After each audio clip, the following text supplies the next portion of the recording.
Magkahiwalay na ba sina Sam Melby at Catriona Gray? Alamin natin. Simula noong 2023, maraming naging usap-usapan na hiwalayang showbiz couple. Naging viral din sa social media ang isa pang engagement couple na sina Sam Melby at Catriona Gray. Matatanda ang February 16, 2023 na engaged sina Catriona at Sam. Nababalitaan ngayon na sina Catriona at Sam Melby ay hiwalay na raw. Hindi pa nakukumpirma kung ito ay totoo at ang mga netizen ay puno ng mga komento at espekulasyon na ang dalawa ay hiwalay na, kaya't ang social media ay puno ng usapan tungkol dito. May mga netizen at fans na nag-aalala sa mag-couple na hindi madadamay ang beauty queen sa trending na hiwalayan. Isa sa mga napansin at agam-agam ang hindi pagsuot ni Catriona ng kanyang engagement ring. Tila hindi maiiwasan ito na gawa ng issue at magduda ang mga netizen sa kanyang relasyon dahil hindi nila nakikita na suot ni Catriona ang engagement ring. At nabigla pa sa mga chismis patungkol dito dahil tila ilang beses hindi nakikita na suot ang singsing ni Catriona. Kaya nag-aalala ang kanyang mga taga-suporta at mga netizen na tila hindi na ito nagpo-post ng litrato na kasama si Sam. At marami din nagsasabi na hindi rin totoo ang mga espekulasyon na hiwalay na ang dalawang celebrity couple at low-key lang ang dalawa. Subalit ang iba naman ay baka nalimutan lang suotin ang engagement ring. Samantala, sinabi naman ni Ogie Diaz na relax lang po kayo, hindi totoo na hiwalay sina Sam at Catriona. Sadyang busy lang sila sa mga paparating na bagong project.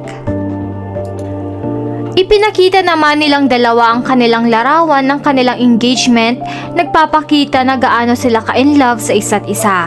Samantalang makalipas ang ilang araw, ayon ulit kay Ogie Diaz, ano ba talaga ang real score sa Melby at Catriona Gray? Kasi sa akin may nagsabi, uy wala na sila Ogie. Ha? Nung isang araw lang magkasama sila, sabi ko. Sabi niya, magkaibigan naman sila. Nung birthday ni Catriona Gray, wala na sila. Ang sabi sa akin, parang na-realize daw ni Sam na hindi pa siya handa na magpakasal. Eto na. Oo, dahil pagkatapos ni Bea na hindi nakita ang engagement ring, Yes. na napuna ng mga netizen, na eventually, it turned out na alam mo na jiwalay na pala sila, hindi na tuloy yung kasal. Naku, eto na, nakita na naman ng mga netizen, napansin nila na hindi raw suot ni Catriona Gray ang kanyang engagement ring. Ay! Oo, kaya ang tanong nila, Catriona, Sam Melby, tuloy pa ba ang kasal niyo? O anong napanaginipan mo tungkol dyan na? Naku, hindi ako nanaginip.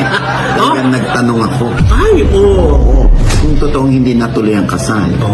Oo. At ang sabi, and I quote the manager, dahil may nagtanong din daw sa kanya, hindi niya alam kung may event na hindi naisuot ni Catriona yung engagement ring.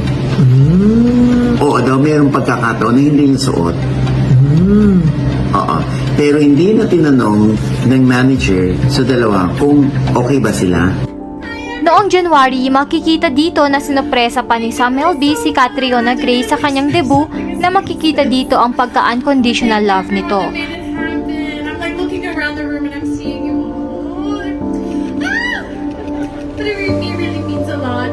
I didn't think it would be a celebration with everyone, but I'm so happy that it is. You guys in this room mean so much to me.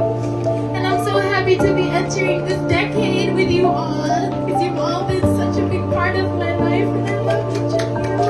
Especially you. Thank you guys.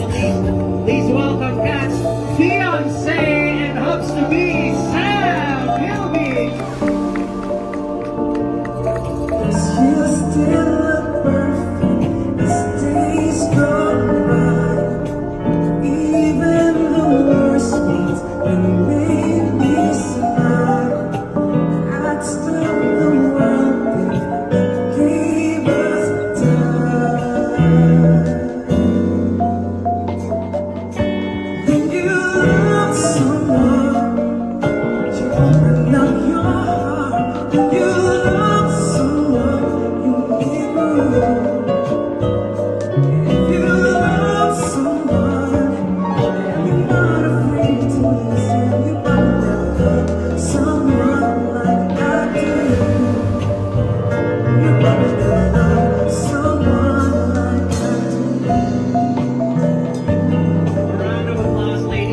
ito ang mga komento ng mga netizen tungkol dito.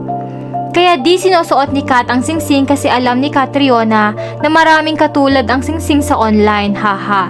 Bakit ba ang paghihiwalay ng iba binabantayan, hehe. Buhay nila yan. Di tayo perpekto, may time talaga na nagigising sa katotohanan, haha. Baka nagsawa na sa isa't isa. Yun ang disadvantage ng nagsasama kahit hindi kasal, hehe. Kaya kayong mga ladies, huwag mo nang ibibigay lahat pati kaluluwa nyo sa mga boyfriend nyo hanggang di pa kayo kasal, hehe. All nonsense. My grandparents got 60 years wedding anniversary without wedding rings. It's not the ring will define the relationship.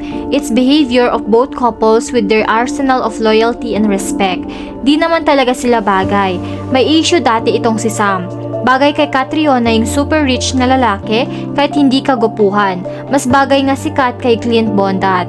Sunod-sunod na, grabe ka na 2024. May karamay na si Bea. Up next, abangan. Totoo bang hiwalay na ang dalawa at hindi na matutuloy ang kasal? Or sadyang low-key lang ang dalawa at busy lang sila sa mga paparating nilang proyekto?